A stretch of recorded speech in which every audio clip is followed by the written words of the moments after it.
بسم اللہ الرحمن الرحیم ایاک نعبد و ایاک نستعین۔ پاکستان کے سامنے سب سے بڑے چیلنجز آج کیا ہیں؟ نمبر 1 چیلنج کہ ہم نے اپنی ملک کی انوائرمنٹ کا دھیان رکھنا ہے۔ ہم نے فارسٹ کور اس ملک میں دنیا کی ایوریج سے بہت نیچے جا چکا ہے۔ جنگلات جو بنائے تھے انگریز نے وہ بھی ہم نے ختم کر دیا۔ ہم نے اپنے دریاؤں کو پلوٹ کر دیا، پانی کے اندر وہ چیزیں ڈالی ہیں جس کی وجہ سے نیچے جیسے جیسے انڈس نیچے جاتا ہے جو دریائے سندھ، تو جو نیچے پانی ہے زمین کے نیچے وہ پلوٹ ہوتا جا رہا ہے۔ ایک سپریم کورٹ کی فیصلہ ہے، اس میں سپریم کورٹ نے کہا کہ کس طرح جو گراؤنڈ واٹر ہے سندھ کے اندر وہ 70% پلوٹڈ ہے۔ پھر ہم نے اپنی جو ہوا ہے اس کو پلوٹ کر دیا، اپنے ایٹماسفیئر کو۔ لاہور کے اندر جو پولوشن ہے اب وہ، اور خاص طور پہ سردیوں میں، تو وہ جو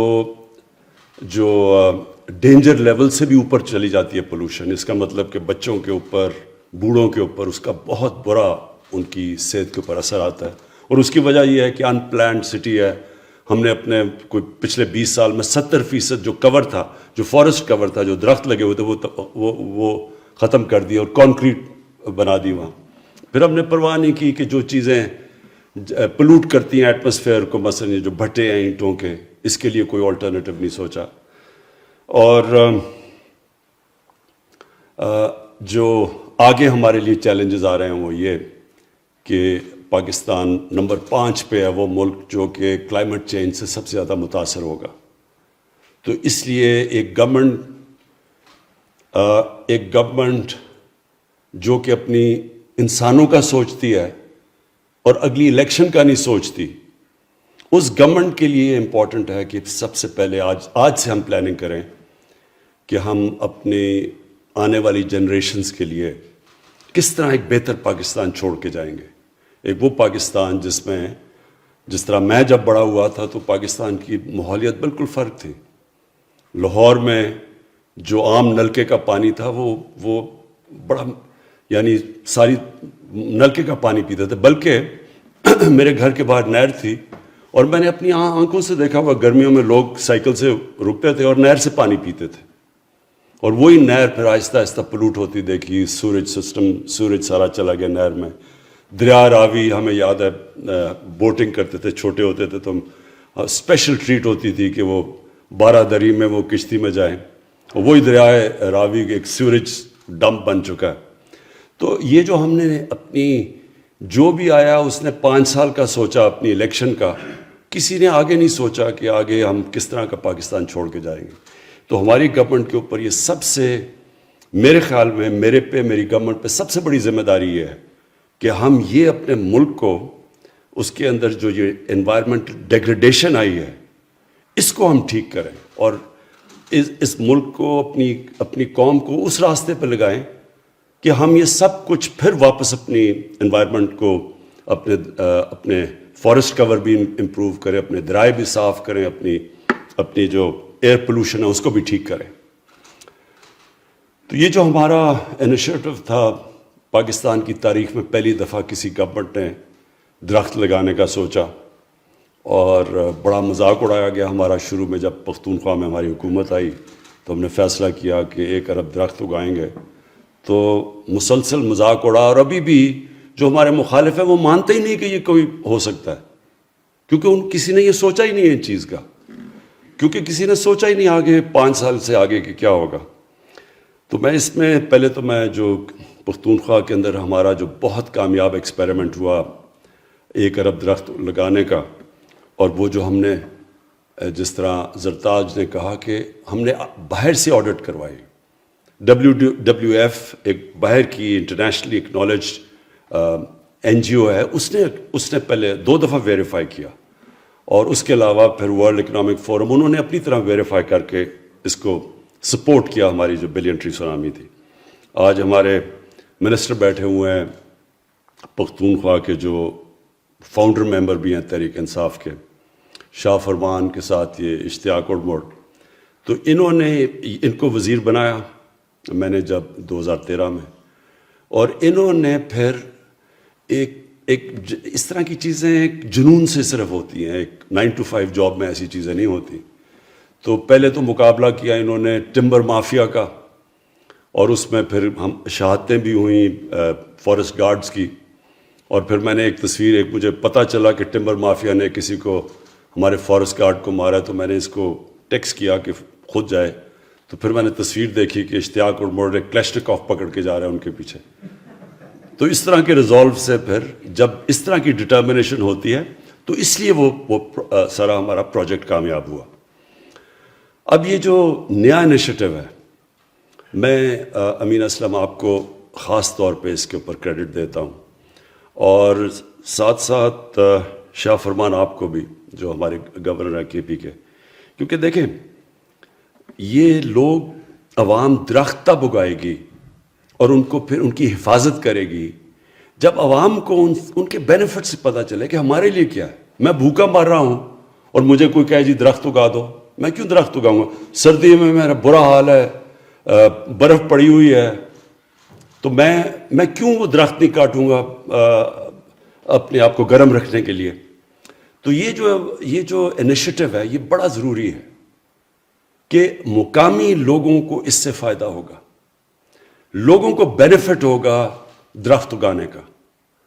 اور یہ جو درخت، یہ جو مثلا ہم نے کندیاں کے اندر یہ بیری کے درخت لگائے، یہ جو بیری کی آئیڈیا تھا یہ دیا تو شاہ فرمان نے مجھے، کیونکہ ان کے علاقے میں جو بیری کا شہد ہے وہ سب سے اچھا سمجھا جاتا ہے، اس کی وہ جمتا نہیں ہے، اس کا کانٹینٹ شوگر کا کم ہے، بینیفٹ زیادہ ہیں. تو ہم نے پھر یہ جو ابھی امین اسلم نے آپ کو پلانٹیشن دکھائی ہے، کندیاں کا ایک بہت بڑا جنگل ہوتا تھا انگریز کے زمانے میں میاں والی میں ڈسٹرکٹ میں، تو یہ بالکل ختم ہو چکا تھا.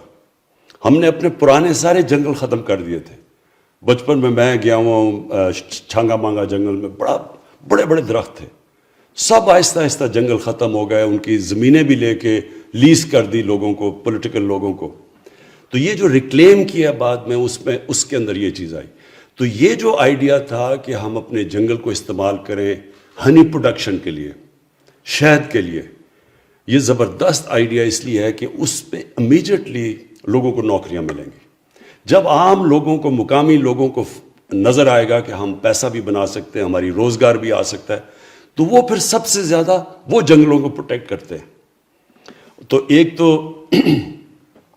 یہ اس کے جو آئیڈیاز آپ نے امین اسلم بتایا کہ اس کی جو ایکسپورٹس ہیں دنیا میں ہماری پاکستان کی بہت ہی کم ہے، حالانکہ ہمارے پاس بڑی ورائٹی ہے، ڈفرینٹ قسم کے مختلف ہنی اس ملک میں آ سکتے ہیں. پہاڑوں میں اور ہیں، یہ جو سیمی ایرڈ ایریا ہے جو جدھر بیری اگتی ہے یہ بالکل اور ہے. اور پھر ہمارے 12، آپ کو پتہ ہے نا پاکستان میں 12 کلائمیٹک زون ہیں. یہ بڑا یونیک ہم بیٹھے ہوئے ہیں کہ اوپر سے لے کے سمندر تک 12 مختلف موسم ہیں. 12 مختلف موسم کا مطلب کہ 12 مختلف قسم کی ہیبیٹیٹ ہے، یعنی مختلف قسم کے پلانٹس اگتے ہیں، درخت اگتے ہیں. ہمارے بڑی ورائٹی ہے اس ملک میں، تو اس لیے شہد بھی ہم مختلف ورائٹی کے بنا سکتے ہیں. اور یہ جو انیشیٹو آپ نے لیا یہ اس لیے زبردست ہے کہ اس میں گورنمنٹ اب مدد کرے گی. کیسے مدد کرے گی؟ اگر ہم کبھی بھی ایکسپورٹ نہیں کر سکتے جب تک کوالٹی کنٹرول نہ ہو. ایکسپورٹ صرف ہوتی کوالٹی کنٹرول پہ ہے. ہمارے پاس اس وقت جو سبزیاں ہیں دنیا میں بہترین سبزیاں ہیں، ہمارا پھل ہے دنیا میں مانا جاتا ہے، لیکن بکتا نہیں ہے کیونکہ کوالٹی کنٹرول نہیں ہے. اب یہ مڈل ایسٹ میں یہاں سے جو سبزیاں اور جو ہم پھل ایکسپورٹ کر سکتے ہیں کوئی مقابلہ نہیں کر سکتا پاکستانی پھل کا. آپ مڈل ایسٹ میں کئی دفعہ سیب کھائیں اور کیلا کھائیں تو اس میں فرق ہی نہیں پتہ چلتا. پاکستان کے اندر اتنا ٹیسٹ ہے ہمارے سارے، کیونکہ ہمارا اللہ کا شکر ہے موسم ایسا ہے، لیکن ہم ایکسپورٹ نہیں کر سکتے کیونکہ کوالٹی نہیں ہے. اس لیے اس میں پوری گورنمنٹ کو مدد کرنی پڑے گی، ministry of science and technology, کہ وہ کوالٹی کنٹرول میں مدد کرے. جیسے ہی کوالٹی کنٹرول آئے گی امیجیٹلی ایکسپورٹ کے لیے ہمارے پاس ہر قسم کا، شاید ہی نہیں صرف، ہر پروڈکٹ ایکسپورٹ کے لیے ہمارے پاس ہو جائے گا. اور یہ ہمارا دوسرا بڑا ایشو ہے. ایک یہ ہے کہ ہم نے اپنی انوائرمنٹ کو بچانا ہے، دوسرا اس ملک میں ایکسپورٹس بڑھانی ہے، کیونکہ جب تک ہم اپنی ایکسپورٹس نہیں بڑھائیں گے پاکستان ایک امیر ملک نہیں بن سکتا. اگر ہم باہر سے زیادہ چیزیں امپورٹ کریں گے اور ایکسپورٹ کم کریں گے کبھی بھی ملک کی دولت نہیں بنے گی، ویلتھ کریشن نہیں ہوگی ملک میں. تو ہم ہمیشہ پھنسے رہیں گے. یہ جو ہمارا مشکل پڑ جاتی ہے کرنٹ اکاؤنٹ کے اوپر کہ ڈیفیسٹ میں چلا جاتا ہے، پھر قرضے لینے پڑتے ہیں. اس لیے یہ دوسرا اس کا مقصد ہوگا کہ یہ جو بھی چیز پاکستان میں، جو بھی چیز جس سے ایکسپورٹس بڑھتی ہیں اس سے ملک کو فائدہ ہے، ایکسپورٹس کا فائدہ ہے. اور پھر تیسری چیز، ہمارے ملک میں ایک ینگ پاپولیشن ہے، دنیا میں سیکنڈ ینگسٹ پاپولیشن ہے. تو لوگوں کو روزگار چاہیے، یوتھ کو روزگار چاہیے. تو یہ تیسری چیز بھی پوری کرتا ہے کہ ان علاقوں میں، جن علاقوں میں ہم شاید کہ انشاءاللہ یہ کریں گے ہارویسٹ بیری کے، اور یہ علاقے یہاں پر بڑی غربت ہے، یہ علاقے پیچھے رہ گئے ہیں. یہ میں نے دیکھے ہوئے ہیں جدھر ابھی کندیام جیسے بھی، وہاں بڑا ایک ریگستان، کم بارش کم ہوتی ہے. تو ان علاقوں کے اندر نوجوانوں کو نوکریاں ملیں گی. اور یہ تیسری چیز ہے کہ ہم ملک میں روزگار اپنا بڑھائیں گے. تو ہر طرح یہ ایک پروجیکٹ ہے جس کے لیے جو ہر طرح ہمارے ملک کی مدد ہوگی. میں یہاں ایڈ بھی کر دوں کہ ہمیں اپنی درخت اگانے میں 2 اور چیزوں کے اوپر زور ڈالنا چاہیے. اور ایک کا، اس کا بھی شاہ فرمان بات کرتا ہے، اولیوز کا. اس وقت ہمیں مشکل کیا ہے کہ ہم جو ایڈیبل آئل ہے وہ امپورٹ کرتے ہیں. جب ہم امپورٹ کرتے ہیں تو وہ سارا پریشر پڑتا ہے ہمارے کرنٹ اکاؤنٹ کے اوپر. ہم اس وقت پتہ نہیں 3 ارب ڈالر کی ہم امپورٹ کرتے ہیں جو ایڈیبل آئل ہے، جو گھی ہے. اب مشکل یہ ہوتی ہے کہ جیسے ہی روپے نیچے جاتا ہے تو جو بھی امپورٹ ہوتی ہے وہ مہنگی ہو جاتی ہے. تو اس لیے ہمارا اس وقت جو گھی ہے وہ مہنگا ہو گیا اور وہ عام آدمی استعمال کرتا ہے. تو اگر ہمارے یہ جو بلین ٹری کے اندر، 10 بلین ٹری کے اندر ہم پورا زور لگا دیں اولیو کی پلانٹیشن کے اوپر، میں آپ کو یقین دلاتا ہوں کہ ہمارا یہ مسئلہ ہی حل ہو جائے گا. بلکہ پاکستان ایکسپورٹ کرے گا، ہم اولیو آئل ایکسپورٹ کر سکتے ہیں. ہم نے ایک ایکسپرٹ بلایا اولیوز کے اوپر، کینیڈا میں ایک پاکستانی ہیں جو ادھر رہتے ہیں. تو انہوں نے مجھے بتایا کہ جو دریائے سندھ کی جو رائٹ سائڈ ہے، یہ جو سارا سلیمان رینج ہے، یہ بہترین علاقہ ہے اولیوز کے لیے. میں نے تو بلکہ اپنے گھر میں اولیوز لگائے ہیں اور 3-4 سال میں اولیوز اگائے ہیں اور زبردست قسم کے اولیوز اگائے ہیں.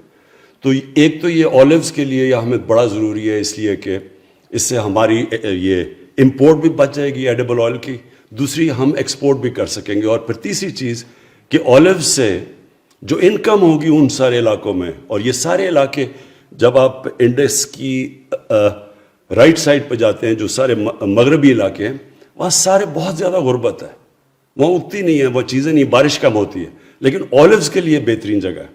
اس لیے اس کے اوپر بھی پورا ہم اپنے بلین ٹری کے اندر اولیوز پلانٹیشن کے اوپر بھی پورا زور لگائیں گے. اور ایک آخری چیز، میں نے اپنے گھر میں ایووکاڈوز لگائے ہیں.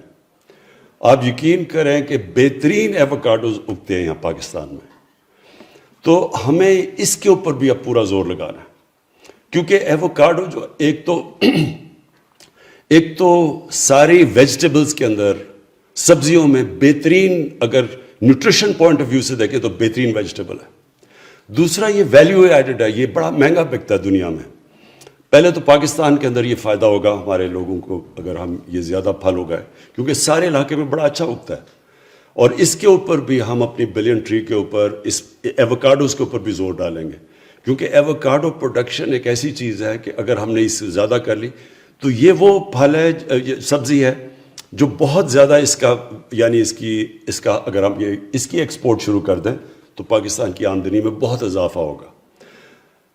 آخر میں پھر امین اسلم آپ کو اور آپ کی منسٹری کو یہ جس طرف جو آپ کر رہے ہیں اس کی مبارک دیتا ہوں، خراج تحسین پیش کرتا ہوں، کیونکہ یہ جو سب سے بڑا اپنے آنے والی جنریشنز کے لیے ہم جو کام کرنے جا رہے ہیں کہ اگر اولوز بھی اگتے ہیں تو آنے والی جنریشنز کو اس سے بہت فائدہ ہوگا، لیکن جو اپنی ماحولیات ہم نے ٹھیک کرنی ہے، جو ہم نے اپنی یہ جو ہم نے بے دردی سے اپنے دریاؤں کو اور اپنی ہوا کو، اپنی ایئر پولوشن جانے دیا اور سوچا نہیں، پلاننگ کے بغیر شہروں کو پھیلتے جا رہے ہیں، شہر کوئی پلاننگ نہیں ہے۔ میں حیران ہو گیا کہ میں نے پوچھا شہروں کے ماسٹر پلان ہی نہیں ہے شہروں کے، مطلب یہ کہ شہر پھیلتا جا رہا ہے، جو جدھر ہم اپنی فصلیں اگاتے تھے لا کے وہ سارے سوسائٹیز میں کنورٹ ہو رہے ہیں، تو آخر میں ایک بڑھتی ہوئی آبادی کو ہم کیسے کھانا دیں گے؟ تو اس کے لیے اب ہم نے اس کے اوپر بھی پورا زور لگایا ہے کہ ماسٹر پلانز بنے شہروں کے، تاکہ ہم شہروں کو ریسٹرکٹ کر سکیں، اوپر لے جا سکیں اور اپنا جو ہمارا زرعی علاقہ ہے اس کو بچا سکیں۔ شکریہ۔